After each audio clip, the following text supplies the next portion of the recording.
Hello aspirants, I hope आप लोग बिल्कुल फिट एंड फाइन होंगे। यूपीएससी लगातार अपने एस्पिरेंट्स को कुछ ना कुछ इंफॉर्मेशन देता रहता है, क्योंकि बच्चे हर बार गलती करते हैं। क्योंकि हो या ना हो, एक बच्चा जो कल ऑफिसर बनने वाला है, आज वो एस्पिरेंट है और उसकी उम्र लगभग लगभग 17 से 18 साल है, 19 साल है। ऑब्वियसली बात है, इस मासूम एज में, इस टेंडर एज में बच्चा गलती करता है। तो दोस्तों, आज मैं आप लोग के लिए लेकर आ गया हूं एक यूपीएससी एनडीए के लिए बहुत इंफॉर्मेशन ऐसी जो कि इंपॉर्टेंट होने वाली है जब आप एग्जाम देने बैठने वाले हैं। अब जब आपने फैसला कर ही लिया है कि अब आप लोगों को ऑफिसर बनना है, Indian army, Indian air force, Indian navy में आपको सर्व करना है, तो एक बात आपके लिए बहुत जरूरी है जो यहां पर बताने वाला हूं रिगार्डिंग ओएमआर शीट। और अब जो है, हमेशा ये याद रखना कि यहां पर इतने ज्यादा कंपटीशन है, इतने सारे लोग यहां पर फाइट करने वाले हैं इस एग्जाम को निकालने के लिए कि you have to be very very serious, you have to be very very serious, right. को ओएमआर शीट दिख रही है, ये ओएमआर शीट आपको जो दिख रही है धुंधली सी, ये ओरिजिनल ओएमआर शीट है आपकी, जो आपको मिलने वाली है यूपीएससी एनडीए के एग्जाम के दिन। ये आपकी नसीब को डिसाइड करने वाली है, आपके नसीब को डिसाइड करने वाली है कि आपकी तैयारी आपके सिलेक्शन को एश्योर कर रही है कि नहीं कर रही है। सब कुछ बच्चा अच्छा करके आता है, लेकिन यहां पर जो है बच्चा गलती कर देता है, गड़बड़ कर देता है। आपको इस वीडियो को थोड़ा पूरा देखना है, समझना है कि बच्चा गलती कैसे कर देता है। ये ओएमआर शीट भरने में ही बच्चा, अपनी इंफॉर्मेशन भरने में बच्चा गलती कर देता है। ये कुछ इस तरह की ओएमआर शीट रहती दोस्तों। इसको भरने के लिए थोड़ा सा आप लोग को पहले से प्रैक्टिस करनी रहती है। हम ये नहीं बोल सकते कि आप कभी भी जाओ, एग्जाम देने जाओ और आपको सिर्फ कंटेंट आना जरूरी है। उस कंटेंट को आपको आता है कि नहीं आता, ये कोई नहीं जानता, लेकिन ये रिफ्लेक्शन आपका कंटेंट को आता है कि नहीं आता, यहां पर जो है मैटर करता है। आप अपने आंसर को अच्छे से फिल नहीं कर पाते दोस्तों। यकीन मानिए, आपको अभी लग रहा होगा कि यार ओएमआर भरने में कौन सी बड़ी बात है, लेकिन ऐसा नहीं होता। ओएमआर भरने में ही बच्चे गलती कर देते हैं। मैं कन्विक्शन के साथ इसलिए बोल रहा हूं क्योंकि I have seen students making mistake in filling OMR sheets. मैं आपको बता दूं कि किस तरह से ये ओएमआर काम करती है। सबसे पहली बात, एक मोटे पेपर में ये ओएमआर जो है बनती है, एक नॉर्मल पेपर नहीं होता, ये थोड़ा मोटा पेपर होता है नॉर्मल से ज्यादा। और ये जो आप बबल फिल करते हैं दोस्तों, ये बबल फिल कैसे करते हैं पता है आपको? या तो पेन से फिल कर रहे हैं या पेंसिल से फिल कर रहे हैं। ये बबल हैवीनेस के द्वारा आपको चेक करवाता है कि आपने कौन सा आंसर टिक किया है। जी हां, हैवीनेस द्वारा मतलब कि जब आपने यहां पर एक बबल भरा, यहां पर आपके 4 बबल हैं, राइट, 4 बबल हैं। इस 4 बबल के अपने अपने स्लॉट हैं। ये वाला स्लॉट इसका है, ये स्लॉट इसका है, ये स्लॉट इसका है।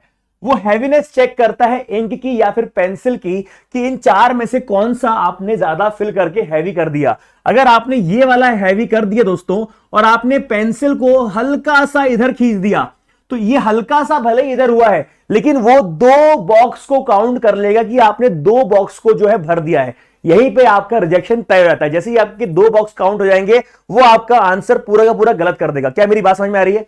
राइट, क्या मेरी बात समझ में आ रही है? यहां पर आपको अपने ओएमआर शीट को भरना है। यही यूपीएससी बोलता है कि मेरे बच्चों, इतना आपने तैयारी कर ली है, अब आप ओएमआर भरना भी सीख लो। क्योंकि बच्चों, वहां पर मशीन से चेक होता है, आपका मैन्युअली चेक नहीं होता। एक मशीन रहती है मैट्रिक्स सॉफ्टवेयर की, जहां पर आपका ओएमआर शीट जाता है। ओएमआर शीट में आपके ऐसे बबल रहते हैं, आपके हैवीनेस के द्वारा वो हैवीनेस चेक करता है। वो अगर यहां पे आपने हल्का सा भी अपना जो है शेड ज्यादा कर दिया, तो वो ये वाला बबल भी काउंट कर लेगा, ये वाला बबल भी काउंट कर लेगा, आपके नंबर कट जाएंगे। दूसरी बहुत इंपॉर्टेंट चीज, ओएमआर शीट को कभी भी मोड़ा नहीं जाता, कभी भी उसको फोल्ड नहीं किया जाता। बाय चांस आपने गलती से एक फोल्ड कर लिया और यहां पे लाइन बन गई, यकीन मानो दोस्तों, एक बहुत इंपॉर्टेंट चीज बता रहा हूं आप लोग को, ओएमआर को कभी फोल्ड नहीं किया जाता। जितने बच्चे फोल्ड करते हैं उनके साथ गलती ये होती है कि जैसे ही आपने यहां लाइन बन गई फोल्ड वाली, तो जितने भी बबल यहां पर आ रहे हैं वो सबको हैवी काउंट कर लेता है, सबको मार्क्ड काउंट कर लेता है। क्या मेरी बात समझ में आ रही है? क्या मेरी बात समझ में आ रही है? इसीलिए वहां पर लिखा भी होता है इंस्ट्रक्शन में, do not fold your OMR. आपने कभी अगर नहीं किया है इसको यूज, तो मैं पहले बता रहा हूं, क्योंकि 95% बच्चे वैसे ही आते हैं जिन्होंने कभी ओरिजिनल ओएमआर को नहीं उठाया है। किसी कोचिंग में बैठ के अगर पढ़ाई भी कर रहे हैं, तो वो ओएमआर नॉर्मल सी एक पेपर में, A4 साइज पेपर में प्रिंट आउट निकाल लेते हैं, उसको मैनुअली चेक करके दे देते हैं। मैनुअली चेक भी करते हैं आपकी कोचिंग में, पता है, अगरबत्ती वाला कॉन्सेप्ट होता है कि जो ओरिजिनल आंसर शीट होती है उसको अगरबत्ती से वो गड्ढे कर देते हैं और वो उस पर रख के कॉपी चेक कर लेते हैं ओएमआर की। लेकिन आपकी जो ओरिजिनल जो चेकिंग होने वाली है, मेन एग्जाम में चेकिंग होने वाली है, वो ऐसे मैनुअली चेक नहीं होने वाली है गड्ढा करके।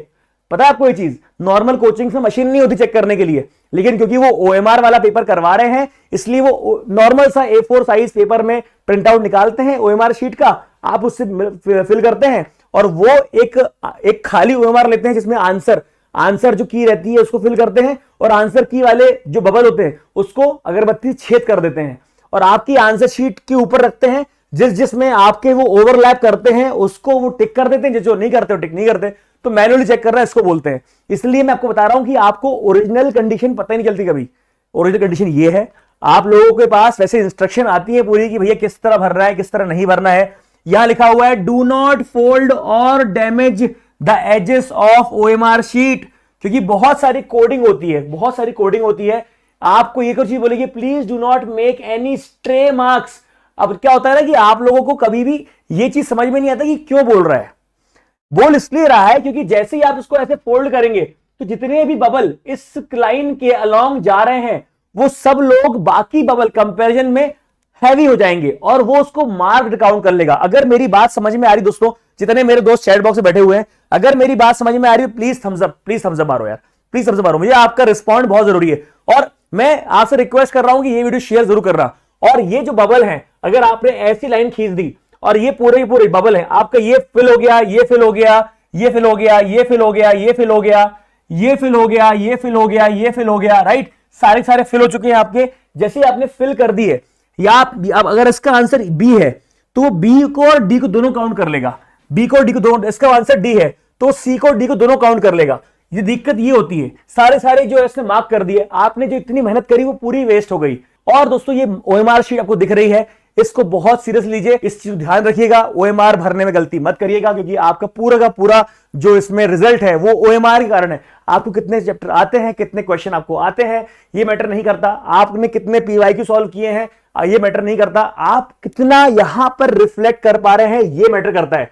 तो it is my request, humble request कि प्लीज ओएमआर भर कर प्रैक्टिस करिए हर बार, क्योंकि अचानक से एंजाइटी हो जाती है, अपना नाम भी बच्चा फिल नहीं कर पाता है। अच्छा, एक बहुत इंपॉर्टेंट पॉइंट जो आपको लिखा हुआ है यहां पे, once marked no change in the answer is allowed, right, more than one response is not permitted. इसका मतलब पता है क्या होता है कि जैसे आपने पहले जो है सी को भर दिया, मान लो पहले आपने सी को भर दिया, अब आपने इसको रब किया तो यहां तो रब हो गया, लेकिन क्योंकि पेंसिल से या पेन से आपने इसको पहले से कर दिया था और उसके बाद आपने बी भर दिया, तो अब ये पेंसिल के मार्क से, भले ही आपने रबर से मिटा दिया उसको, लेकिन वो पेंसिल के मार्क से इसमें हल्का सा गड्ढा तो हो चुका है, वो ऑटोमेटिकली उसको फील्ड कंसिडर कर लेगा। तो दोस्तों ये बहुत सीरियस चीज है, सेंसिटिव होती है मशीन, उसको कैसे जज कर लोगे आप, तो वो बी और सी दोनों को चेक कर लेगा, तो आपका आंसर गलत हो जाएगा। भले ही आपने बी सही आंसर भरा हो, लेकिन क्योंकि वो मल्टीपल आंसर ले लेगा तो वो गलत हो जाएगा। तो मैं सिर्फ रिक्वेस्ट कर रहा हूं कि मैं नहीं चाहता, मैंने क्या है ना, मैं सेंटर के सामने खड़ा रहा हूं, मैंने कई बार कई साल मैंने पेपर से बाहर बच्चों को निकलते हुए हंसते हुए देखा है और उसके बाद उनका सिलेक्शन नहीं होता। मैं नहीं चाहता कि आपकी कोई भी उम्मीद टूटे, रियलिटी बताना मेरा फर्ज है, समझदारी दिखाना आपका कर्तव्य। तो मैंने आपको सिर्फ रियलिटी दिखा दी है, अब आप लोगों को सावधानी से ये एग्जाम देना है, right. Thank you very much दोस्तों, आज के लिए इतना ही। प्लीज कीप सपोर्टिंग एनडीए अड्डा 247, हमारा पेड कोर्स लॉन्च हो चुका है, please join it. Thank you very much, जय हिंद।